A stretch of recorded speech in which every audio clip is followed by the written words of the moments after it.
Hello and welcome to another episode of Africa Update, reaching you from our studios here in Abuja, Nigeria's capital. Yes, it's our first episode for the year 2026. So, Happy New Year. I hope you had fun during the festivities, which is still ongoing actually. How did you spend your Christmas celebrations? And of course your New Year, did you have fun? Did you spend time with family and friends? Now, of course, on the program, we're telling you things that happen on our beautiful black continent. To stay with us, we'll be right back.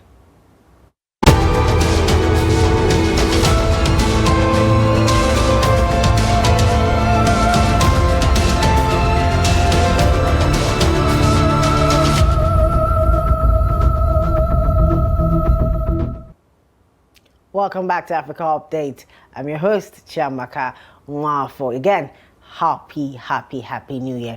Now, to start off this new year, we'll be taking a look at some things that some Africans did on the continent, our beautiful black continent, in the year 2025. Some beautiful things, inspiring things in their own way to help make their environment, most especially, better. We will start off with Lagos, Nigeria. Now, Nigeria's commercial capital, Lagos State, is known for its music, energy, and hustle. Now, street art is stepping into the spotlight. Let's take a look. Lagos, Nigeria's bustling economic hub, is famous for its creativity and constant motion. Now, street art is adding a bold new layer to the city's identity. For the first time, Lagos is hosting a major street art festival, transforming walls across the city center into colorful open-air canvases. From large-scale murals to graffiti and live art pop-ups, the festival brings creativity directly to the streets of Lagos. With a city this vibrant, we cannot subtract street art. Like, it has to be there. It's part and parcel of what the city is. There's a lot of walls that are plain, and I feel like art should be there. I want Lagos to be an art city. When you come to Lagos, you know that you're going to see amazing art.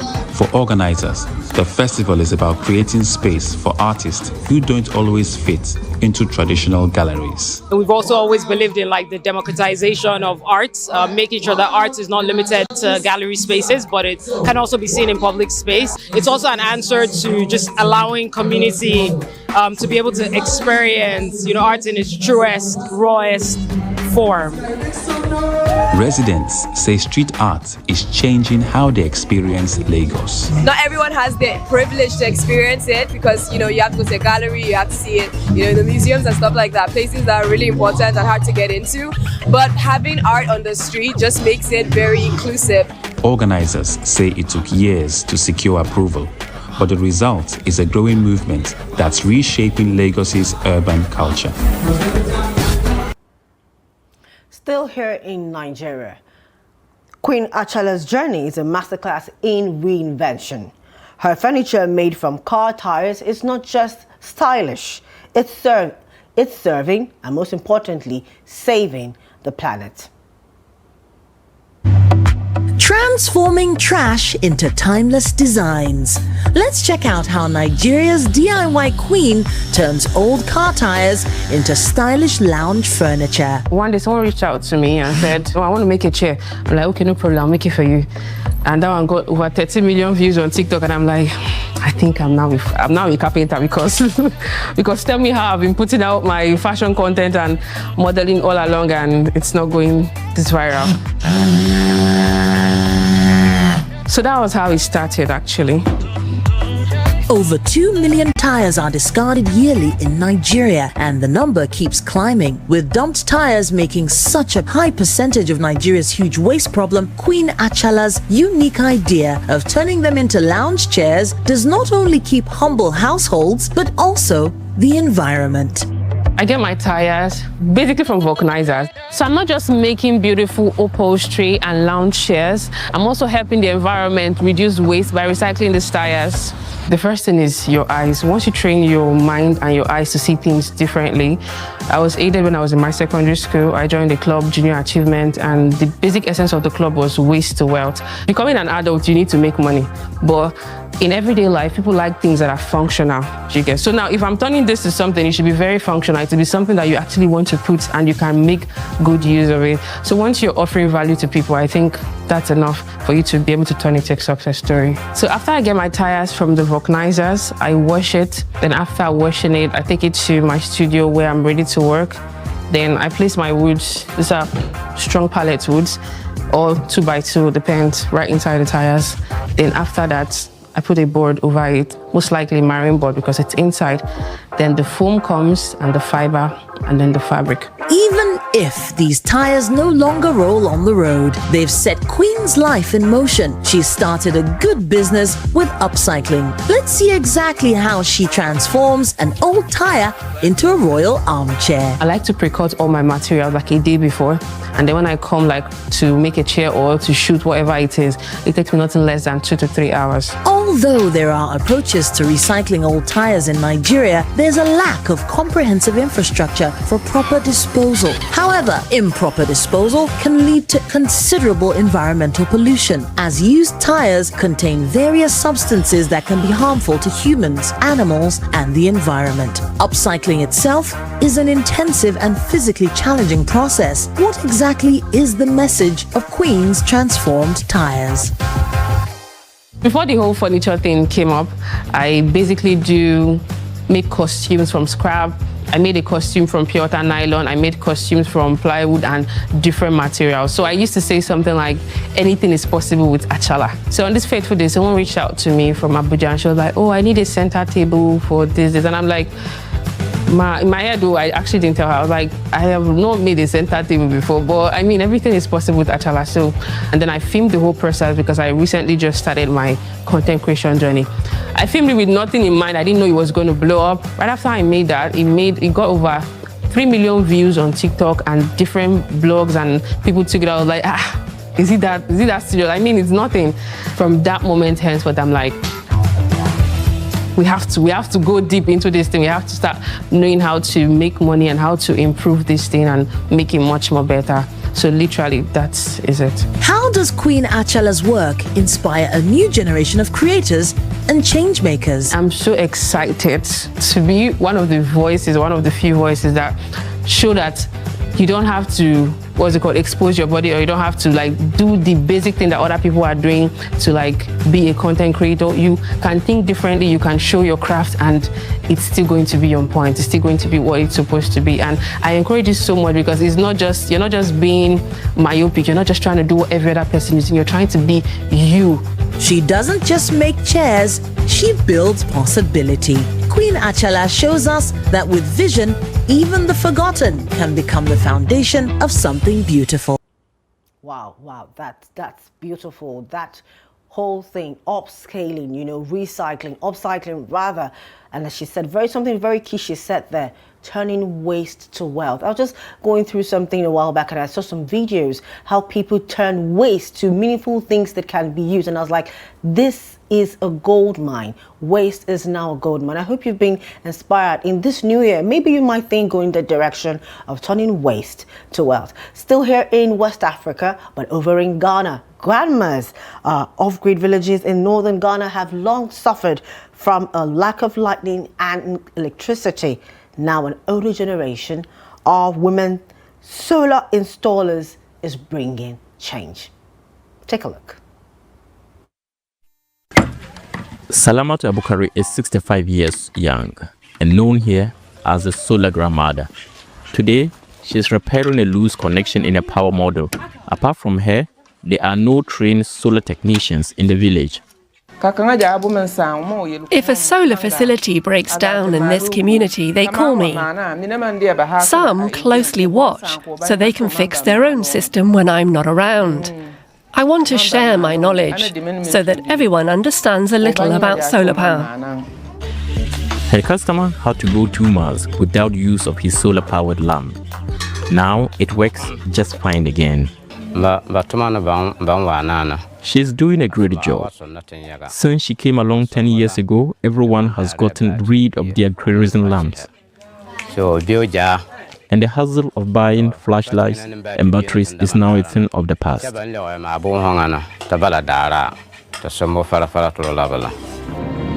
Dupari is a small community in northern Ghana. Energy poverty is still widespread in the region, with around a quarter of households not connected to the grid. Pylons did arrive in Dupari 15 years ago, but were not followed by Achalla power. Then, fate intervened in the shape of the solar grandmothers, Salamatu Abukari and Nimnatu Abudu. Their journey to becoming solar technicians is an extraordinary one. Over 10 years ago, the two women were selected by their villages to embark on a special mission. After flying all the way to India and making their way to Barefoot College in Rajasthan state, they attended a UN program that combines female empowerment with the fight against energy poverty. Together with 3 other women from their region, they learned how to install solar panels and carry out repairs. The biggest challenge was the language barrier.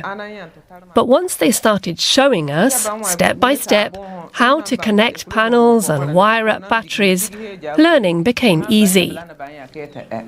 When they gave us books, we couldn't follow, we just had to guess. There was no fear anymore because we relied on each other. If you didn't understand something, there would always be someone to help.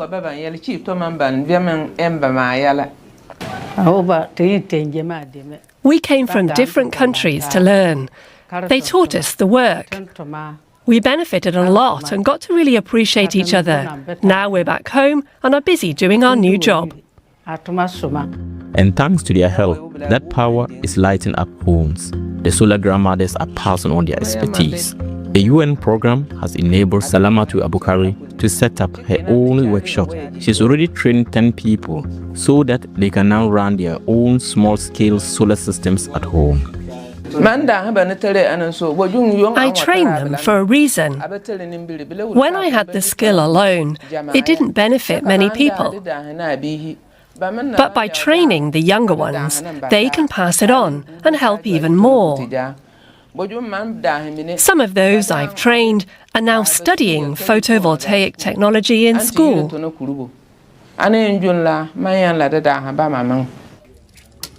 Kasanga Sonoba is proud of what her fellow villager has achieved. Salamatu Abukari's success has also bolstered respect for women in the community. Hajia Salamatu went and learned, and when she came back, the whole community praised her and gave her our support. What she learned is good for us. I see that as inclusion. When another opportunity comes, we'll all get involved. As for the village's male residents, opinion is divided on the matter. When you call a woman to come and do a certain job like this, tomorrow you tell you that I'm cooking. I wanted to go to fetch water. I wanted to do this, I wanted to do that. Everything, there should be gender balance. There is a saying that what men can do, women can equally do it better. She has been moving to houses, installing them. When they have problems, she come and then she solve the problem. In Dupari itself, the nights are now brighter. The new lights have brought a greater sense of security and new energy into village life. This report taught me one clear thing. It is not about education before you can contribute to development. These women have not gone to school. They basically can understand what alphabets and numeracies are, but they are able to contribute significantly in terms of bridging energy poverty in their communities. Over 150 solar panels have been installed around the region by 5 solar grandmothers. The UN-funded electrification program has ended. Bringing more reliable power to northern Ghana will require more than the expertise of the women. What these solar engineers are doing, they are just complementing the efforts of government. What I'll add is that the government should create an enabling environment so that we can have opportunities of public-private partnerships, so that more of the solar panels and the batteries can be installed. Barring sickness or death, by the grace of God, I pledge to do this work till the end of my life. There has already been significant change in Dupari. Empowerment for local women, and more power for the village, thanks to the solar grandmothers lighting the way to a brighter future. Wow, that's a very, very inspiring story there. That shows something. Regardless of how old you are, you can still impact your community, your village, your region, your country. These women left Ghana, Dupari in Ghana, and went all the way to India to learn these skills and have come back to make an impact in their community. That's one stone cleaning about 3 birds or so. And women empowerment, solar energy, and of course make sure that the women themselves are working and able to fend for themselves. Now, what does that tell you for this new year that we're entering into? What can you do? Allow these solar dramedies from Ghana inspire you to tell yourself, how can I change my community, make my life better as well? Still on things that are happening on the African continent, we'll go over to DRC. Now, irrespective of the situation there with the conflict, a man, Reverend, threatens to swallow thousands of homes in the DRC. Now, one man in a bamboo planting drive to prevent the soil erosion.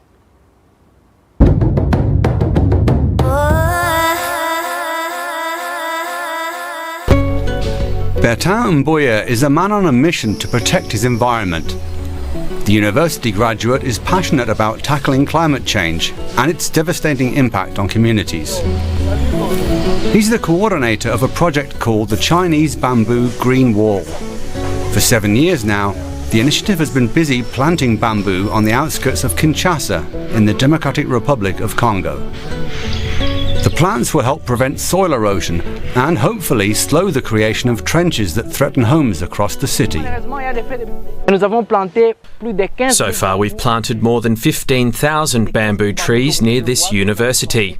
The idea from an environmental perspective is, first of all, to reinforce the soil structure. The soil in Kinshasa is vulnerable to erosion because it is very sandy. The bamboo we plant frees up a huge quantity of organic material. When the bamboo leaves fall, they decompose and produce nutrients that improve the soil structure. Kinshasa is home to some 17 million people. Rapid unplanned urban growth means many live dangerously close to the trenches or gullies that are created or widened by heavy rain. In recent years, severe flooding has repeatedly hit Kinshasa with devastating consequences. Some 12,000 people in the DRC lose their homes each year because of these gullies, according to research by the Earth and Life Institute of Belgium. We are facing a very big problem here, and it is all caused by insufficient discipline. We tried to solve the problem by planting trees. We added about 1,500 acacia trees, but most of them were cut down. Today, I doubt we even have 100 of them left. But Bertin Mboya and his team remain undeterred. They continue planting bamboo and educating the community about its vital role. The fast-growing bamboo's dense root network helps stabilize soil and retain water, forming a natural barrier against erosion. And it has even more virtues, especially beneficial in a congested megacity like Kinshasa. This bamboo that we have planted participates in the filtering of the ambient air and of vehicle and other emissions that are released everywhere. We are part of the air purification cycle. That's it from DRC. So if you're in areas where you have soil erosions or flooding, that's one way you could actually solve the problem. Tree planting, bamboos are a very good choice as well. Now we're going to go on a short break, and when we return, we'll be giving you updates on what to expect in the year 2026. To stay with us. Hold in our hands. But the news isn't only on paper anymore. Daily Trust is everywhere you are, on the web, mobile, and in your pockets. From breaking the headlines to full audio podcasts and documentaries, you can still read it just the way you like it, anywhere, anytime. With a growing network of digital brands, Armenia, Teen Trust, Trust TV, and more. Read the e-paper with all our editions in one place, available by subscription in the Daily Trust mobile app. Stay updated with our email-based newsletter delivered straight to your inbox. It's not paper versus digital, it's Daily Trust, everywhere. Daily Trust Digital, your news, your way.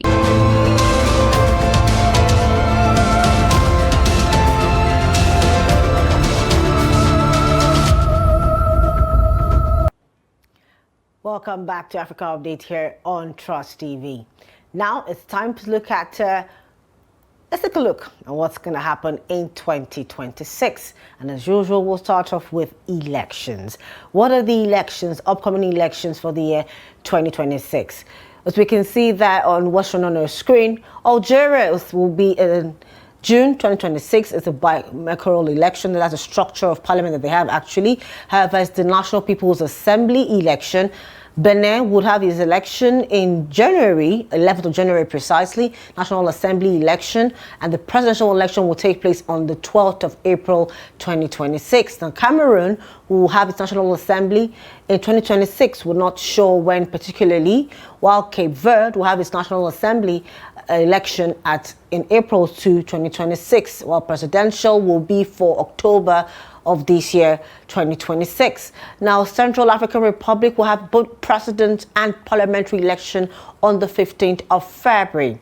Djibouti will have the presidential election in April. Ethiopia will have the general election on the 1st of June. Gambia will have its presidential election on the 5th of December. Guinea, presidential election February.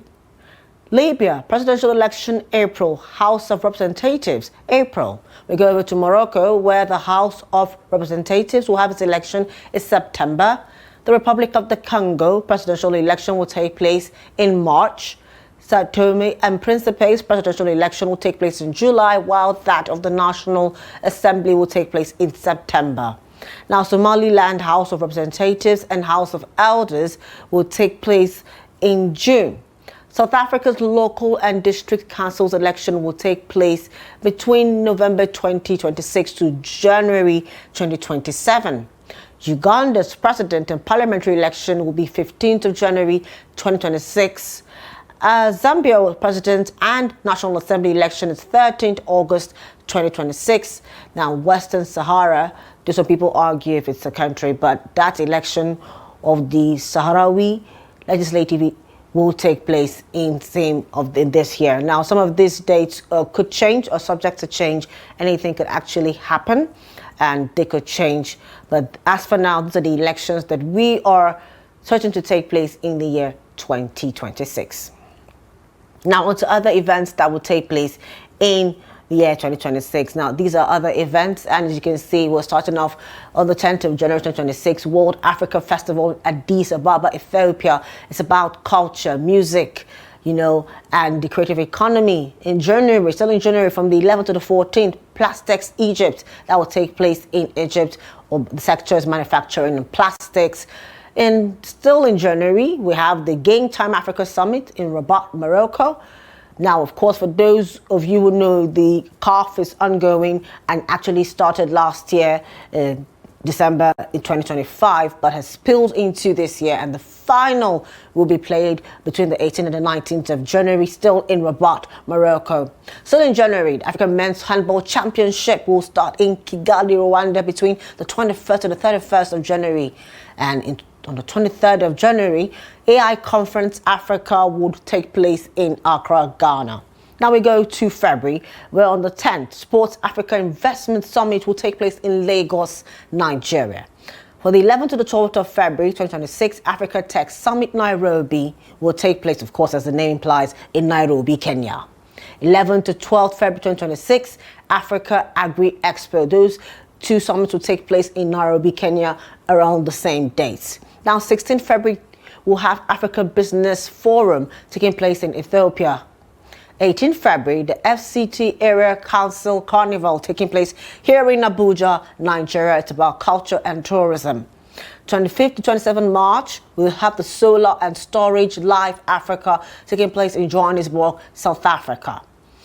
Still in March, 22nd to 3rd of March, we have the Infrastructure Africa 2026, still in Johannesburg, South Africa. 3rd to 5th March, Africa Energy in Durban, in Cape Town, South Africa. 6th to 8th of March is Power Energy Ethiopia, as the name implies, that will take place in Ethiopia. Now we have March, 28th of March to 3rd of April, the Conference of African Ministers of Finance, and that will take place in Tangiers, Morocco. Still on upcoming events in 2026.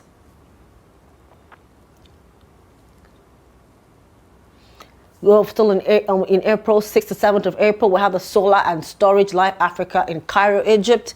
7th to 9th, we have the GTEX Africa, Marrakesh, Morocco. 7th April, we're Africa Expo right here in Abuja, Nigeria. The 3rd to 5th of April, we have the Wine and World Festival over in Cape Town, South Africa. Yes, in South Africa, wines are made. Now, 12th to 15th of May, ID4 Africa 2026 is happening in Abidjan, Côte d'Ivoire.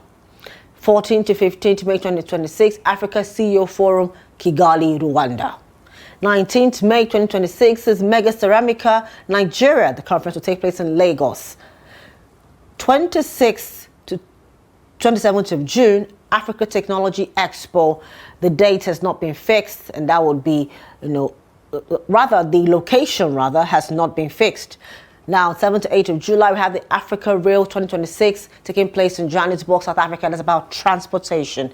8th to 10th of July, Build Expo Africa in Kenya. 26th to 27th of August, Solar and Storage Live Africa in Kenya. October 2026, date to be announced, LMA and ICMA Africa Summit, venue to be announced as well. 28th to 29th October, AI Expo Africa in South Africa. Then we have the Summer Youth Olympic Games, the first of its kind on the African continent, taking place in Dakar, Senegal from 31st October to 13 November 2026. And the Africa International Defense Exhibition taking place in Nigeria, date is yet to be fixed. And of course, those are events, the Africa University Summit in Kenya and LIV Golf South Africa in South Africa. And of course, Wild Outdoor Adventure Show, Tourism Outdoor Economy event taking place in South Africa. That's the event upcoming. So if you're interested, look at those dates, fix them in your calendars and begin to plan ahead of time to go for these events that interest you. And that's it for Africa Update this week. I hope you've gotten inspired and gotten informed and updated on what's going to take place in the year 2026. I am Chiamaka Nwafor. Bye for now. Same time, same place next week.